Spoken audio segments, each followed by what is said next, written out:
Friends to lovers? Enemy to lovers? Only one bed? Est-ce que ces trucs-là vous disent quelque chose? Si vous avez déjà lu une romance, vous êtes forcément tombé dessus. Mais qu'est-ce que c'est que ces fameux tropes?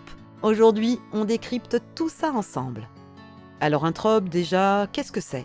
En gros, c'est comme une recette qu'on retrouve tout le temps dans les histoires d'amour, des petits schémas qui reviennent, que les lecteurs reconnaissent et qui nous font fondre à chaque fois. C'est pratique pour nous les lecteurs. Une fois qu'on sait ce qu'on aime, on peut chercher d'autres livres avec la même recette. Et pour les auteurs, ça leur donne une base pour construire leurs histoires. Après, ils peuvent jouer avec, faire des surprises. Le lirez-vous? Le lirez-vous? Le lirez-vous?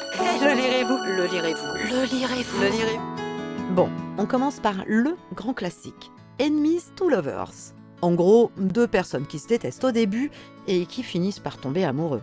Vous savez, ce délire où ils passent leur temps à se disputer, à se lancer des piques, mais en fait on sent bien qu'il y a quelque chose qui mijote entre eux. Cette tension, cette électricité, c'est ça qui rend l'histoire addictive.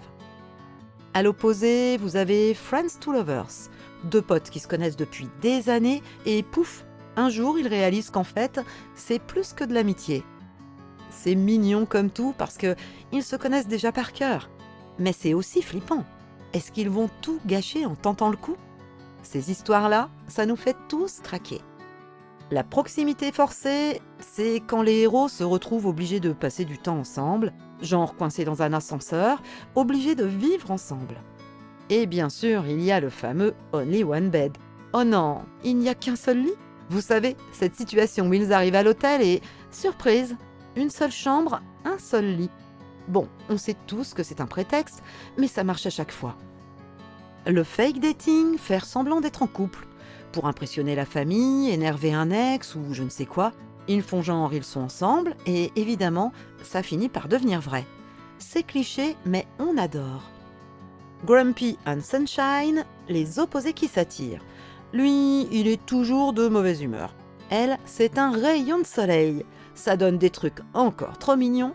Genre, elle arrive à le faire sourire malgré lui, et lui, il la protège de tout. La millionnaire romance, elle galère financièrement, lui, il roule sur l'or. Bon, c'est du fantasme pur, soyons clairs, mais des fois on a envie de rêver, non? Voiture de luxe, voyage, robe de princesse, ça fait du bien.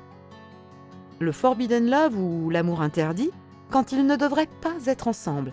Différence d'âge, patron et employé, meilleur ami du frère... Tout ce qui est interdit, ça nous attire. C'est comme ça. Ces histoires-là, elles nous font vibrer parce qu'il y a du danger, de la tension. Ils risquent gros pour être ensemble. Seconde chance, retourner avec son ex, ça vous tente? Dans les livres, c'est toujours beau. Ils se retrouvent après des années, ils ont mûri, ils se comprennent mieux. Et il y a aussi le slow burn, ou tout doucement. Histoire d'amour qui prend son temps. Très, très doucement. Ça monte, ça monte, ça monte et ça explose à la fin. C'est frustrant mais tellement bon. Et on retrouve des tropes selon les types de romans également. Dans les romans historiques, on a le mariage arrangé, le sauvetage de la demoiselle en détresse, l'amour impossible à cause des conventions. Dans les romans de bureau, évidemment, la rivalité entre collègues qui tourne à l'amour, la relation patron-employé.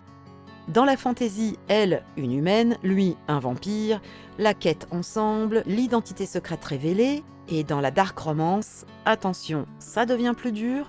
Là, on va parler d'enlèvement, de rédemption du méchant. C'est pas pour tout le monde.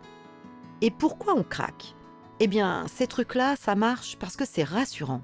On sait à quoi s'attendre, mais en même temps, chaque auteur y met sa sauce personnelle.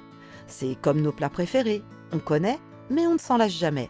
Et puis, ça nous aide à choisir nos livres. Une fois qu'on sait ce qu'on kiffe, c'est plus facile de trouver son bonheur. Conclusion, les tropes, c'est un peu le langage secret des amoureuses de romance. Une fois qu'on pige le système, on comprend mieux pourquoi on accroche à certains livres et pas à d'autres. Et le truc cool, c'est que ça évolue. Les auteurs d'aujourd'hui reprennent ces vieilles recettes et les remettent au goût du jour. C'est toujours frais. Et voilà, ma chronique est terminée. J'espère que ça vous a aidé dans cette jungle de la romance et des tropes.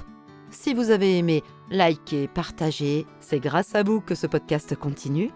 Moi, je vais retourner à mes lectures et en attendant, prenez soin de vous et à bientôt. Ciao!